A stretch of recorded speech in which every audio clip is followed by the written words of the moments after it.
travel to New Jersey, where he will visit a school and one of the busiest railroad bridges in the country to continue rallying support for both his bipartisan infrastructure deal and Build Back Better agenda.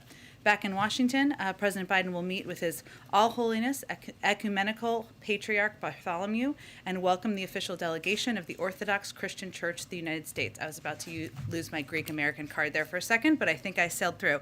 On Tuesday, the president will campaign with former Governor Terry McAuliffe in Arlington, Virginia.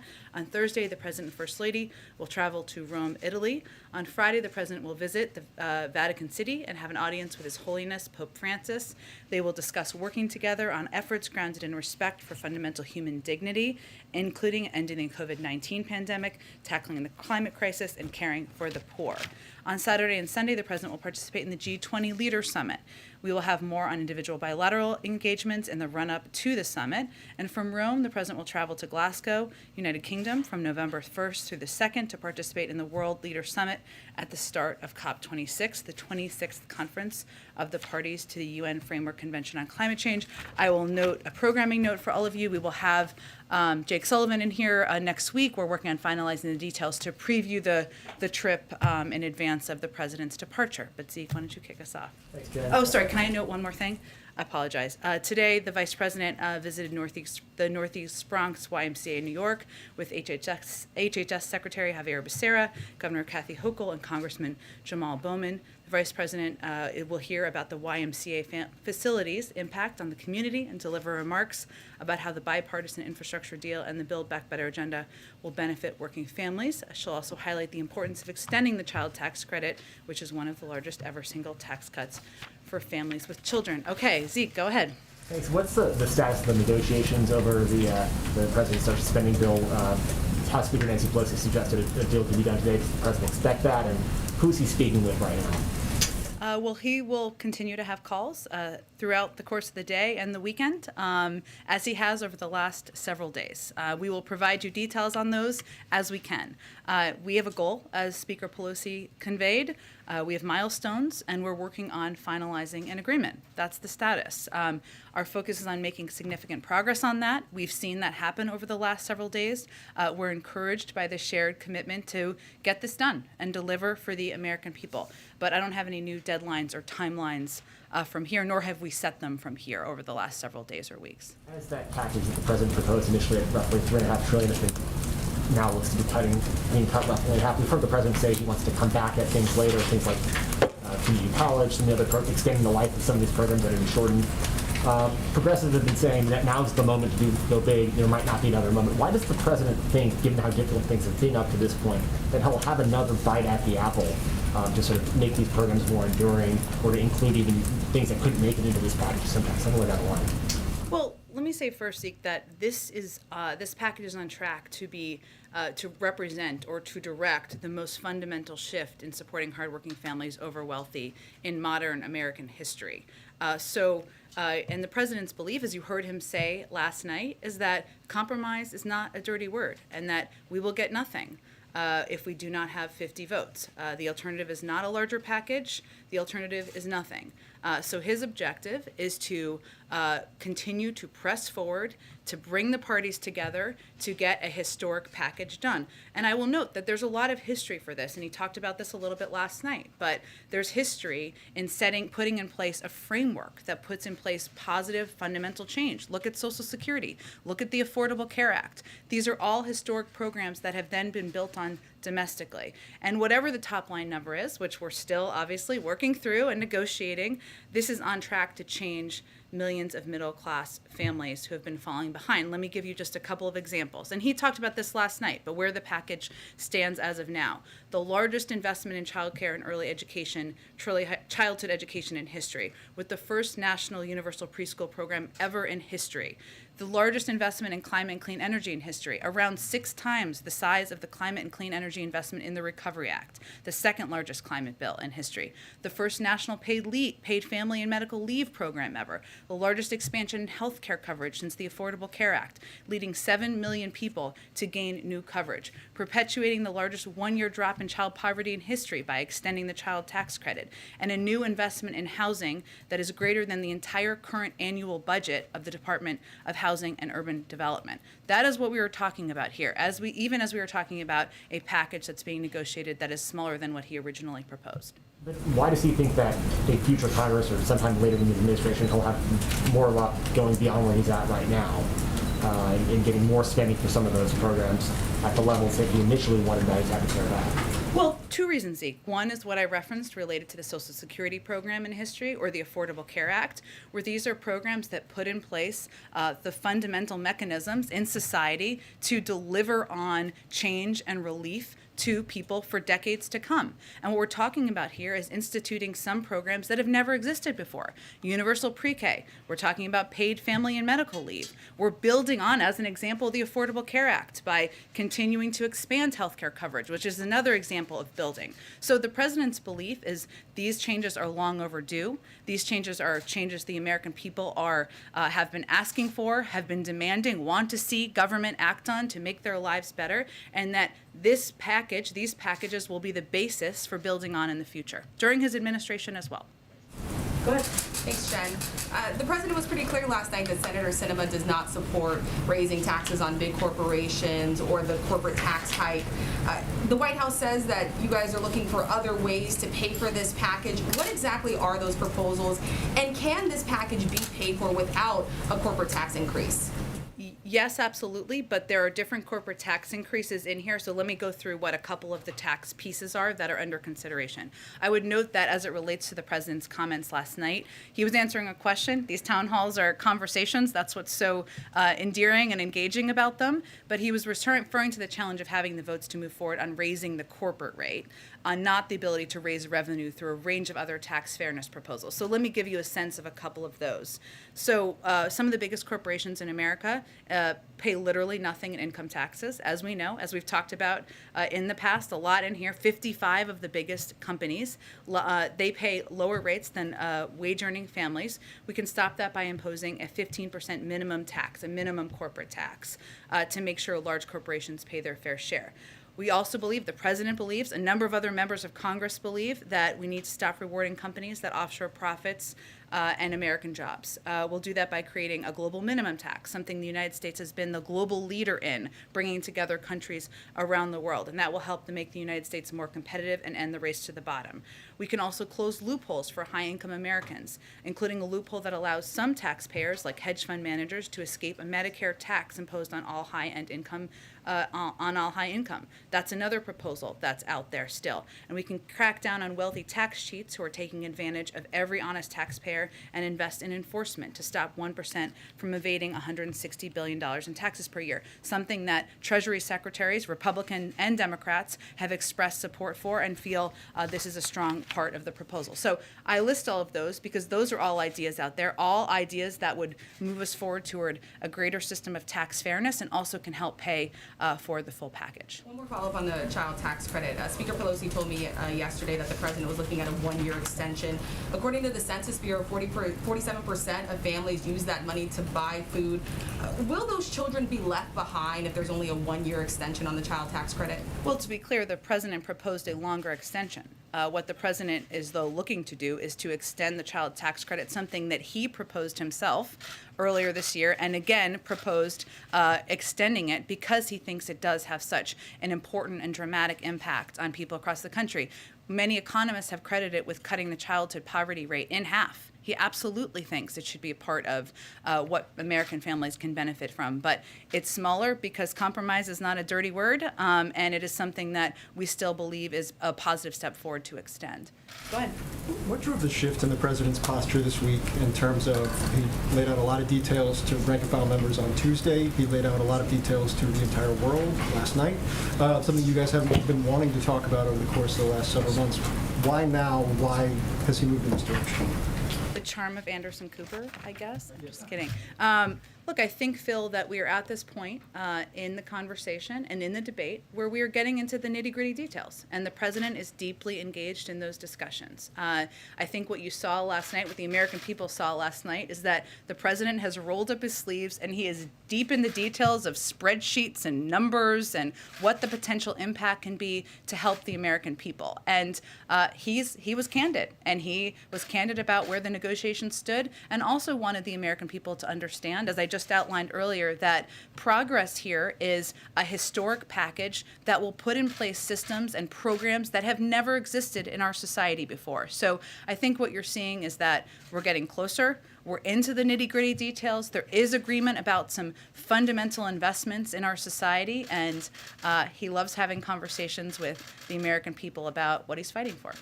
Two more just to follow up on last night. Can you clarify where discussions are, if they exist at all, in terms of the National Guard and the supply chain?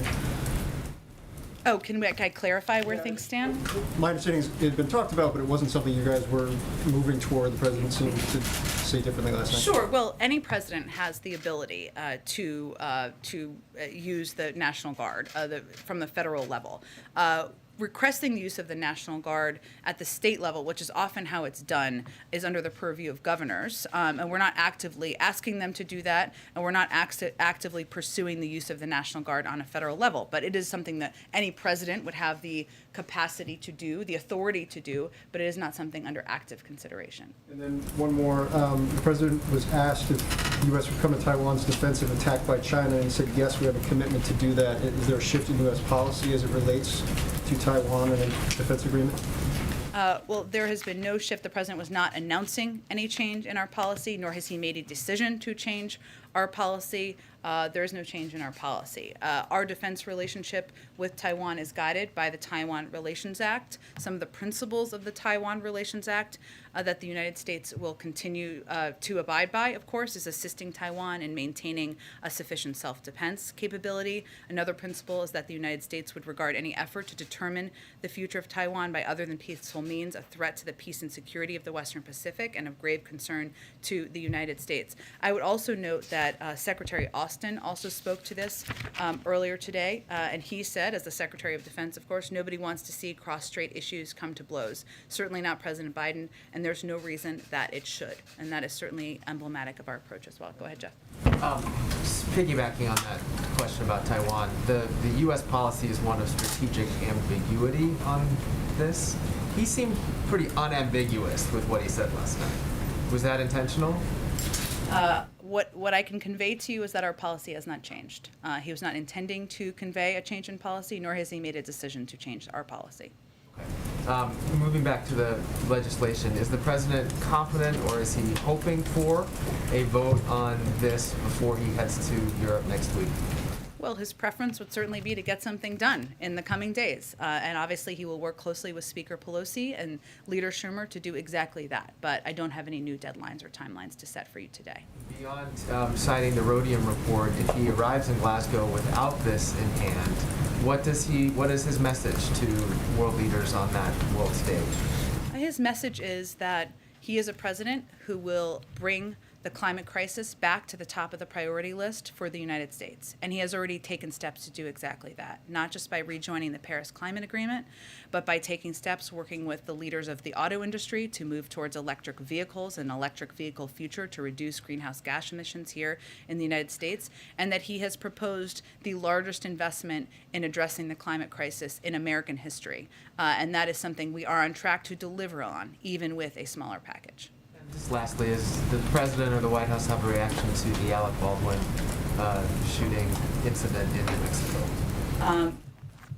Other than to say that it is obviously a tragedy, the loss of life, and as I understand it, the individual who is in the hospital, and so our thoughts and prayers go out to their family members, but no, beyond that, we don't have an additional U.S. reaction. Go ahead. Thank you, Jen. And follow on China and Taiwan, just to be crystal clear. When the president says that the U.S. has a commitment to protect Taiwan, does that commitment include military intervention in the event of a Chinese attack?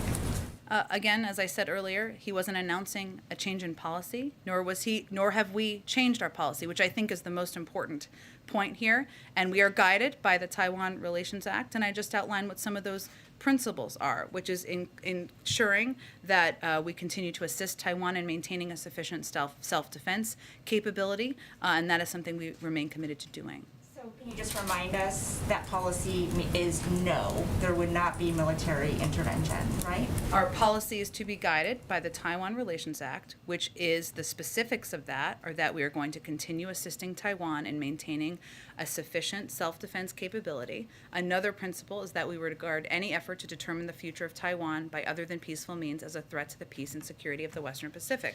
But as I noted earlier, our Secretary of Defense conveyed clearly what our policy and our view is, which is that no one wants to see cross-strait issues come to blows. That is what we want to avoid, and that's what the American people should understand as our focus. That's the view of the President, that's the view of the Secretary of Defense, and there's no reason anyone should think otherwise. Follow up on all those tax options that you might have if the corporate tax is not raised, and if there is no hike in taxes on the wealthy. Will all of those still guarantee that this package will not be deficit spending? Yes. Okay.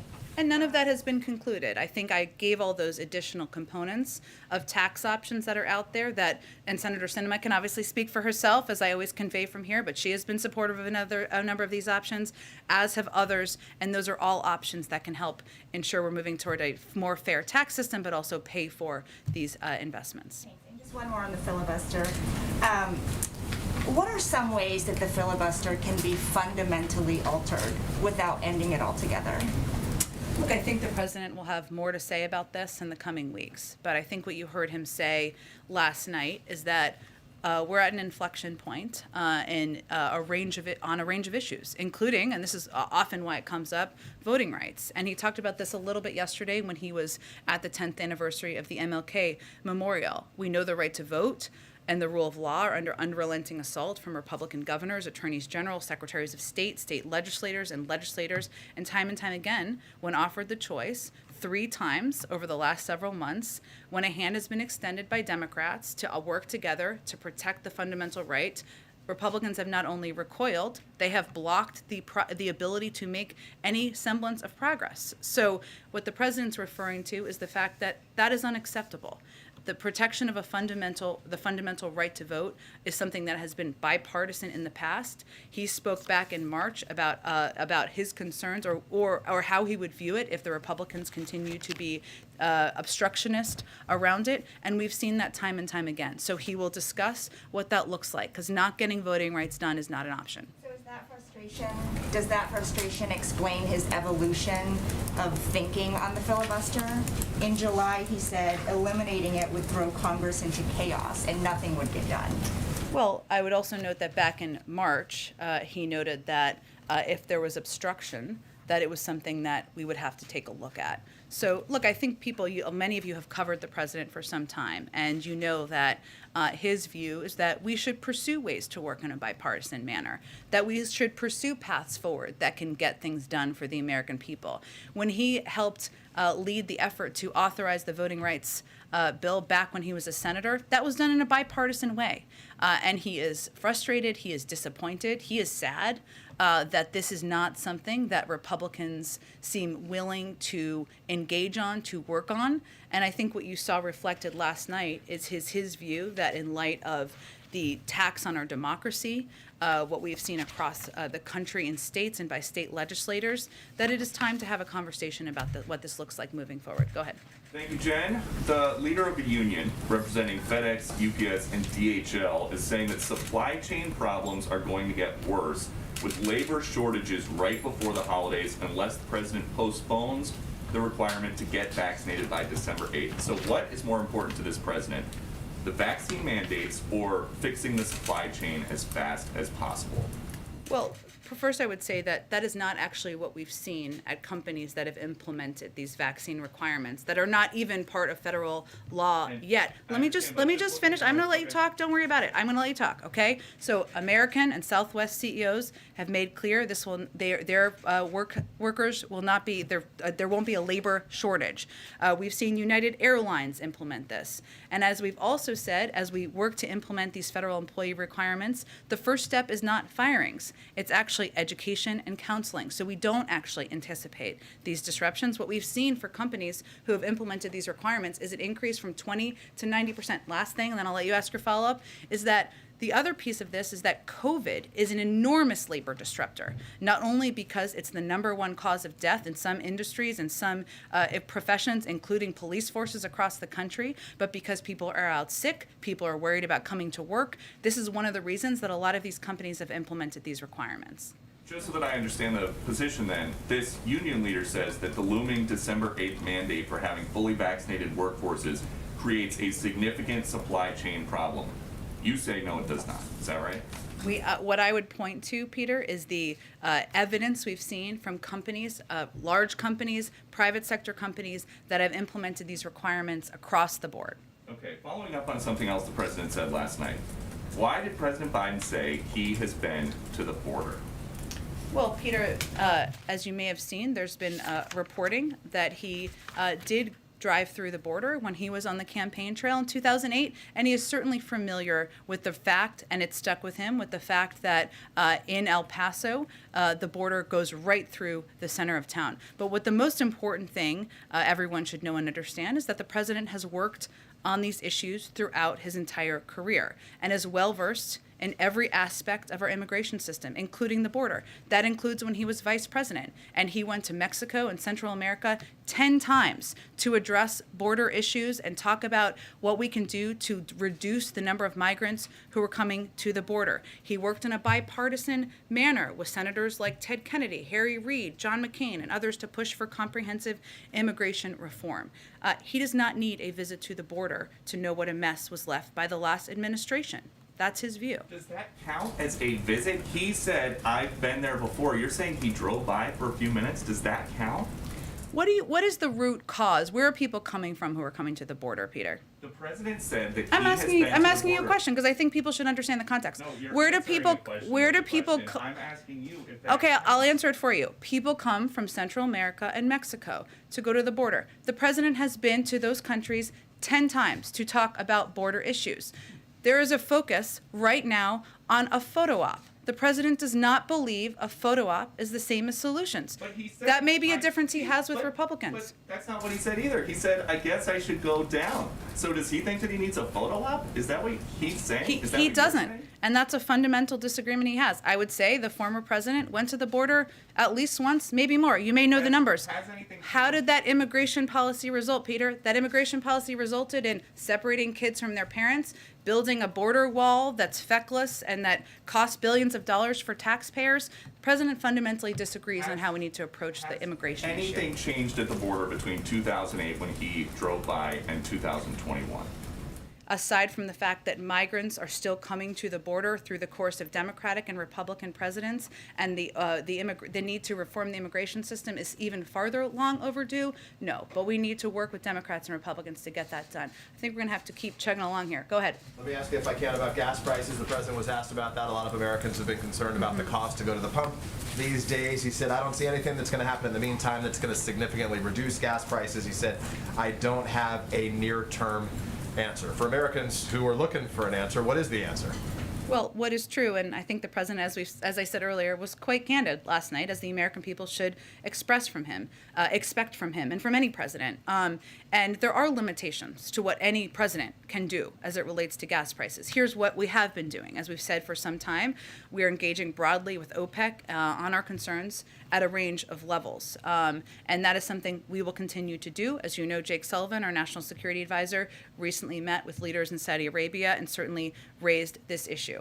The president has also been concerned, as the administration has been, about what we have seen as rises in supply that have not been accompanied by drops in cost. That's one of the reasons he's asked the FTC to look into price gouging, something that is no doubt impacting, or we expect might be impacting, the cost of gas around the country. So we are working and using every single lever he can, but I think what people heard from him is some candor about what impacts we can have. He mused that he could go into the Strategic Petroleum Reserve and that could bring the cost down. He said it would still be above $3. Will he do that? I don't have anything to preview on that front at this point. Let me ask you, does the White House have any response to the Supreme Court today saying that it's not going to block the Texas abortion ban, although it did grant an expedited review to take place, I think, by the start of November?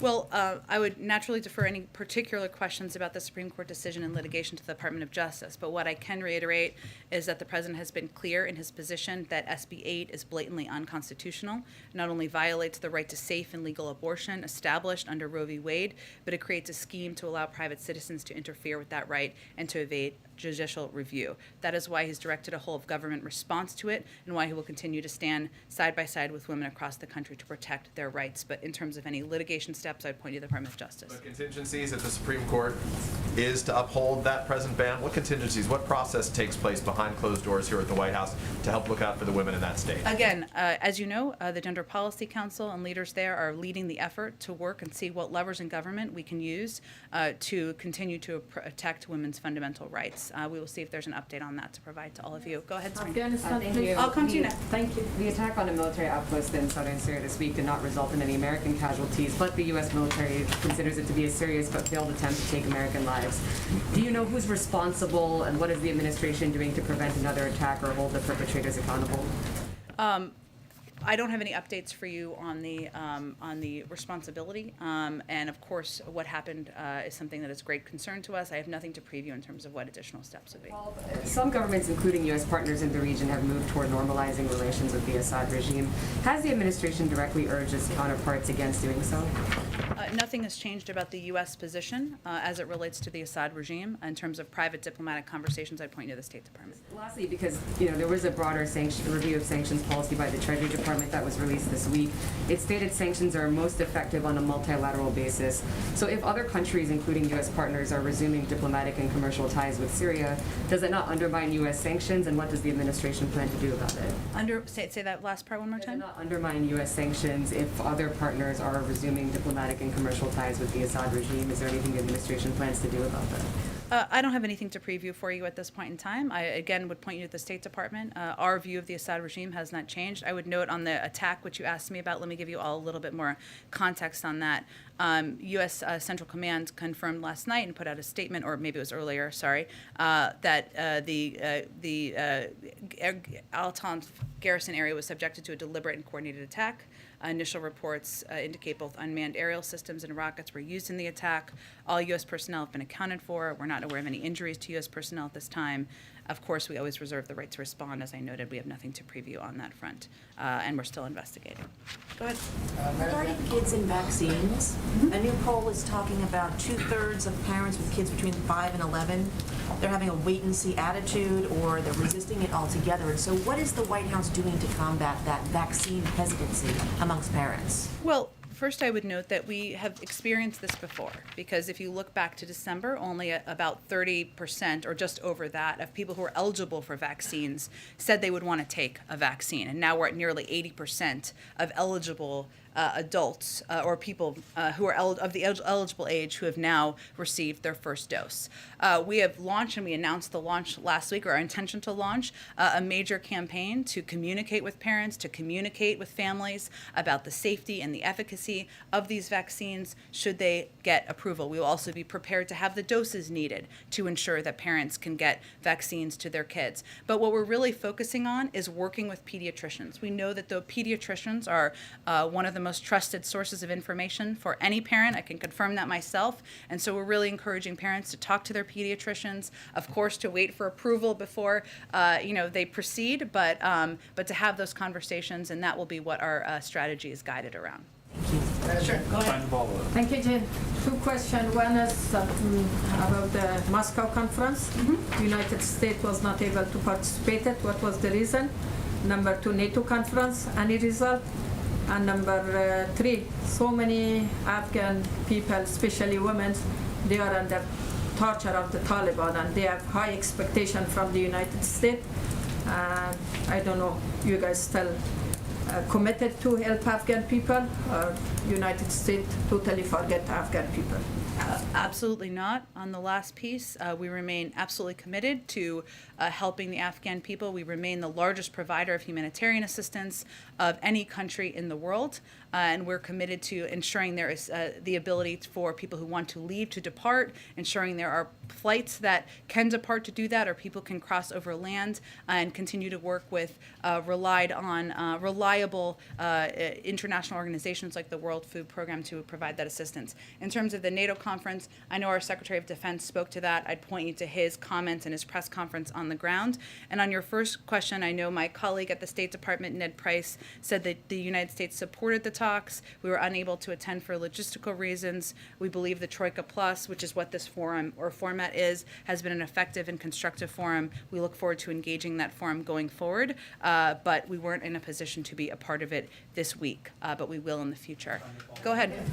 Thank you. I wanted to clarify, you've been, earlier at the start of this, you talked about how universal pre-K, family leave, are those things that will definitely be in the bill? Because you're saying no matter what happens, it looks like we'll have at least as much. So I was just wondering, can you clarify, are those things definitely going to be in there? Are those red lines for the president? I'm not here to set new red lines. What we know is that this is going to be the most historic investment in child care and care in the care economy ever in history, and that there will be programs put in place that have not existed in the past. Hopefully we will know more soon what the final package looks like, but I just wanted to outline some of the key components that there's continued discussion about. You didn't mention Medicare expansion in that. Is that intentional? Why not? It was not intentional. I was trying to give a couple of examples because sometimes we miss the historic comparison here on what we're talking about and what kind of a dramatic impact this package will have on families across the country and what it's tracking to be. There are still final pieces that need to be concluded, and I can't give you a final fact sheet quite yet, but that's what I wanted to lay out for all of you. Another quick question. Does the White House have any thoughts on the Supreme Court? Yes, they're taking up the Texas abortion law, but they're not going to rule on the constitutionality of it.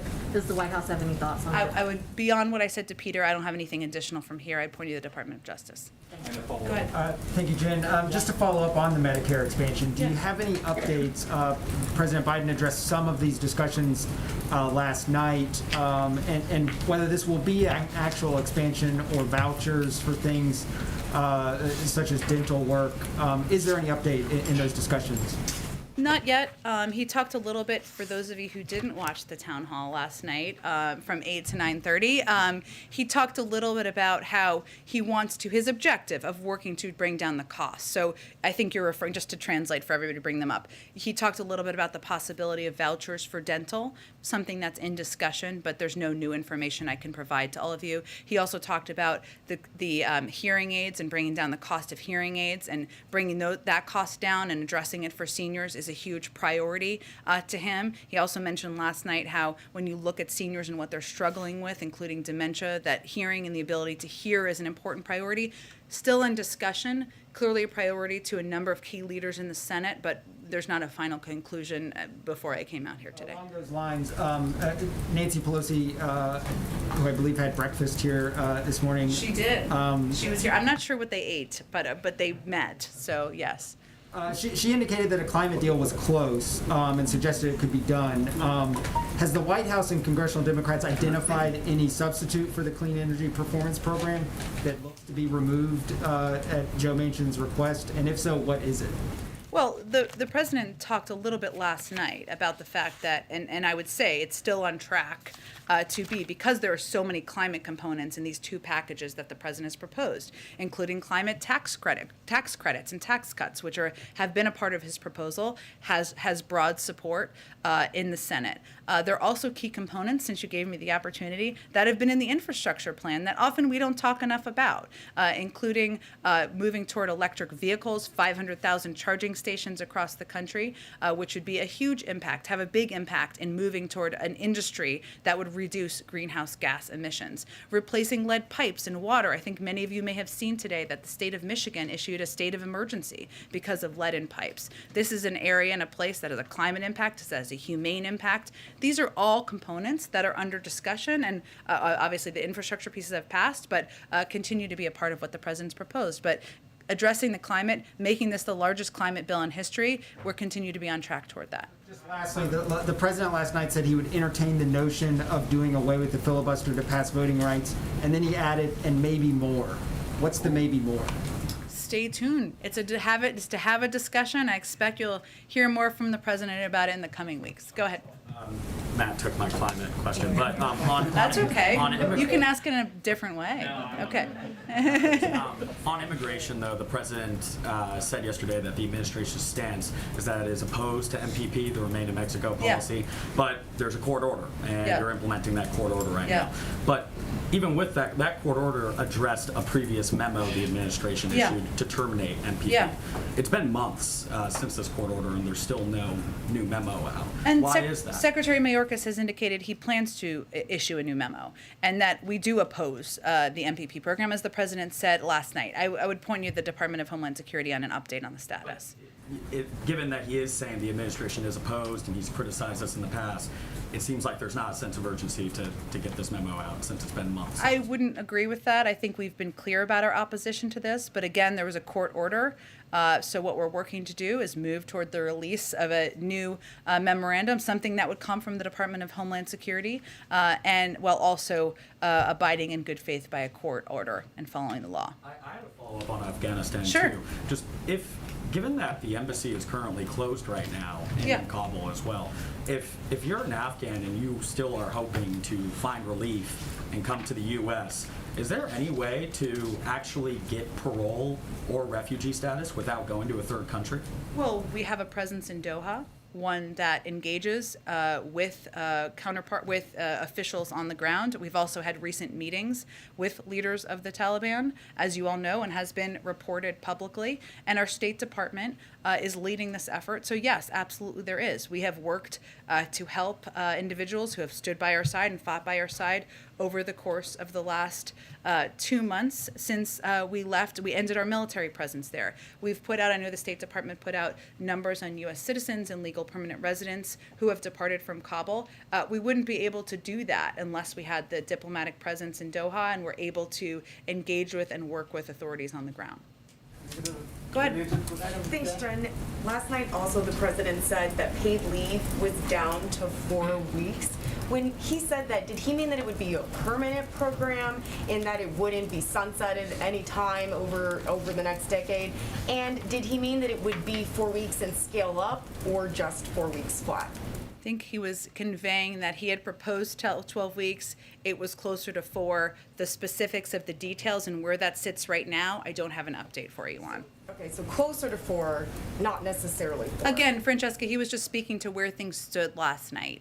There's obviously been ongoing discussions this morning, but clearly making sure paid leave is law, is a reality for working parents across the country is a priority. That's why he proposed it. But in terms of the exact status, I don't have an update for you on that in this moment. And on free community college, he said, I promise you, I guarantee you, we're going to get free community college in the next several years across the board. So what makes him so certain that he'll be able to get community college, free community college in the next several years if it's not going to be included right now?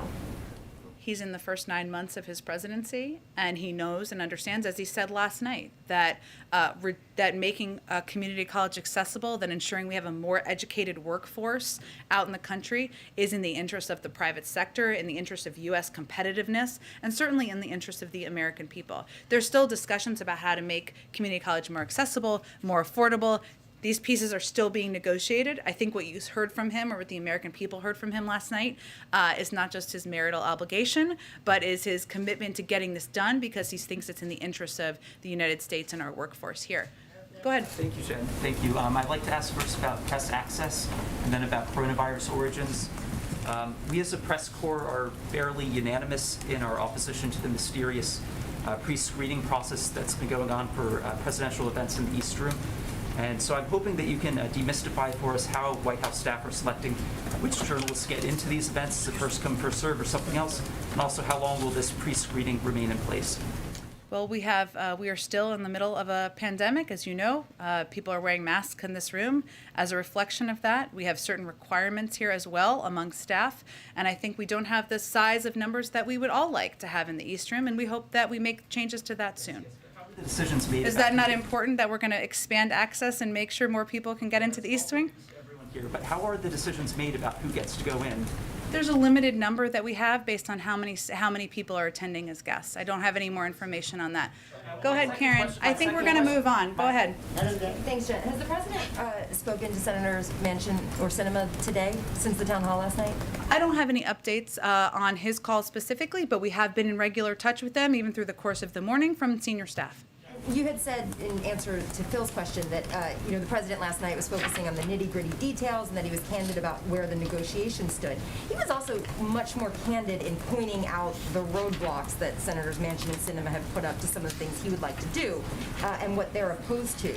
Did he do that to try and move them through public pressure, or was it to lay the groundwork for what will be a scaled-back final deal on this? He was simply candidly answering questions. He also referred to Senator Sinema as someone who's smart as the devil, which he has used many times in the past to describe the vice president, to describe Rahm Emanuel. It's a point of endearment from him. He described Senator Manchin as a friend. He believes and continues to believe that he is negotiating and working with both senators in good faith, and that we all are working towards shared objectives. So he was simply answering questions that were asked by the audience and the moderator. Go ahead, George. Yeah, this follows a little bit on that. This week has been an interesting mix of inside game with his behind-the-scenes talks and outside game with Scranton and Baltimore. My question is whether the time has passed where speeches can be expected to be effective in moving any votes. I mean, do you think any member watched the town hall meeting and said, "Oh, that's going to change my vote"? I'm not sure that his audience were people who are currently residing in this area, in the zip code, right? His audience was the American people who have questions about what this means for them, for childcare, and how it will help them. For people who really want to send their kids to pre-K but can't afford it. For people who are worried about paid leave and hoping that's a reality for them when they're at the point of having children or needing to care for loved ones. And so the audience was really the public and the American people, and the vast majority of questions came from individuals in the audience last night. Isn't it fair to say that the important thing right now is him working his relationships and the inside game to get the votes? That has been important from the beginning, and the president has obviously played a key role here in bringing different viewpoints together toward a shared path forward. That's the role that he has played as president, the role he promised to play when he ran for president. Again, running on the fact that compromise is not a dirty word, and he believes he can bring people together from differing viewpoints. He also believes, and a lot of members will tell you or others this too, that part of his role is talking to the American public about the benefits of these packages and explaining to them beyond sometimes the noise and important conversation about the mechanisms of who's for it and against it and the size and the numbers, about how this is going to help them. So last night was an opportunity to do that. Go ahead. Thank you, Jen. My first question is on the president's climate agenda. So yesterday, Corinne seems to suggest that should CEPP fail to be included in the reconciliation bill, executive action is an option. Do I have that correctly? Do I understand that correctly, first of all?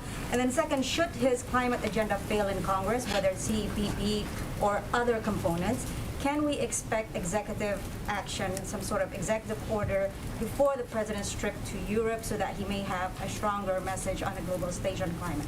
Well, I think it's important to note that some of the progress the president's made to date, some has been executive action, like rejoining the Paris Agreement, but some has been simply by working with leaders in the auto industry, to bring them together, to agree upon shared investments in the electric vehicles industry. So there's a lot of ways that the president will continue to work, use the levers of his power to make sure we are reaching his bold and ambitious goals. And we've talked a little bit in here about the rhodium study from the other day, which showed that there are a lot of different paths forward to reach those goals. Some of them legislative, some of them through actions he can take as president, some of them through working with the private sector and other leaders who share his commitment to addressing the climate crisis. Closing that option. My second question. I actually don't think that's the case. So just to be clear, what was your question? Just to be clear for the record here. Action before the president leaves for Europe next week. I think what I was giving for you is a contextual answer on how we're going to achieve our climate objectives, which is, of course, what he's going to go to Paris, Paris, we're not going there, but what, I mean, it was like a little, I wish, what he's going to talk about when he's in Glasgow. And I think what leaders will understand is that there are a lot of paths to get there. This is a president who's committed to addressing the climate crisis. He's taken executive action. He's also brought leaders together. And as you heard him say last night, he's confident that we can get this passed and get the biggest climate bill passed through Congress in the near term. Go ahead. I have a second question, Jen. Sorry. And I'm going to try this again. I know you've answered the question on Taiwan like 10 times already, but as you said yourself, words matter. So my question is, did the president simply misspoke last night, or was he actually sending a signal that there may be some sort of informal shift that the U.S. commitment towards Taiwan may be more firm? His policy has not changed, but that's, I think, important for people to know and understand. Go ahead. A quick question, follow-up from yesterday. Your colleague Karine said last year, under Trump, during the holidays, families were facing down a dark winter with less economic security than ever before. But this year, families are facing highest gas prices in 7 years, 30% higher costs to heat their homes, inflation that is almost 5 times higher than it was in December. Groceries are more expensive. So I'm wondering what Americans are facing this Thanksgiving and Christmas under President Biden when looking at economic security. Well, I would say we have cut in half the unemployment rate, created 5 million jobs, ensured that 180 million Americans have been vaccinated since last year. So yes, are there still, as the economy is turning back on, are there still fundamental issues we're working through? Absolutely. That's why the president's pushing to get his agenda done. But I think there's no question that a year ago, when we were locked in our homes, when only 1% of people were vaccinated, when 10% of people in this country were unemployed, that was an incredibly dark time and dark period in our country. Go ahead. Thanks a lot, Jen. I want to ask you about public opinion polls, which I'm sure you recognize. The president's public opinion polls have declined sharply over the last few months. And I want to get a sense from you, in speaking to your White House colleagues, why you think that is. I know you've mentioned COVID before, but is it also because of the chaotic withdrawal from Afghanistan? Is it the stalled agenda for President Biden? What do you suppose is the reason that we've seen this slide in the president's approval ratings? Well, a lot of people in this room work for organizations that have done polls, and there's a lot of underlying data in them, and sometimes it differs. So I would just go back to what our view is that we're still going through a hard time in this country, and people are tired of fighting a pandemic. They're tired of the impact on their lives. Some of them are sick and tired of people who won't get vaccinated, who they feel are impacting their ability to live life in a normal way. Some people are still fearful for loved ones, and we all thought that it would be over at this point in time. Obviously, the Delta variant and other factors have led to this to be extended. So there's no question that the fatigue with COVID is impacting people around the country. The president understands that. He's empathetic to that, and he knows that the best thing he can do is help get COVID under control, continue to work to address some fundamental issues in our economy, put people back to work, and that's what he's focused on every day. Turn things around, Jen. What's the way? Is it just getting victories? Is it passing the bipartisan infrastructure bill? What's the way that you think President Biden can turn around these sliding approval ratings? He can keep his head focused on doing the job as president, leading the American people, putting in place fundamental changes that will make people's lives better. Go ahead, Shelby. Thanks. The DHS secretary said, I think it's just about a month ago now, that the investigation into the horseback Border Patrol agents was being completed in days, not weeks. Has the White House received any update on this investigation? Was there any conclusion on whether these Border Patrol agents were letting migrants? It's really under the Homeland Security Department. I can check with them and see what the status is. I know what he said at the time, and I will see if there's any particular update on that. Is the White House in active communication with the DHS on this? Like, do we know why? Yes, but they're overseeing the investigation, so I would point to them on any update on the status. Go ahead. Okay, one more. Go ahead. Thanks, Jen. Seeing what we're witnessing happen in Haiti right now, with the threat of the 17 missionaries starting to be killed, is there any conversation within the administration to stop deportations that are happening, or using the administration's power to grant humanitarian parole? What's being done, or even adding U.S. military presence on the ground?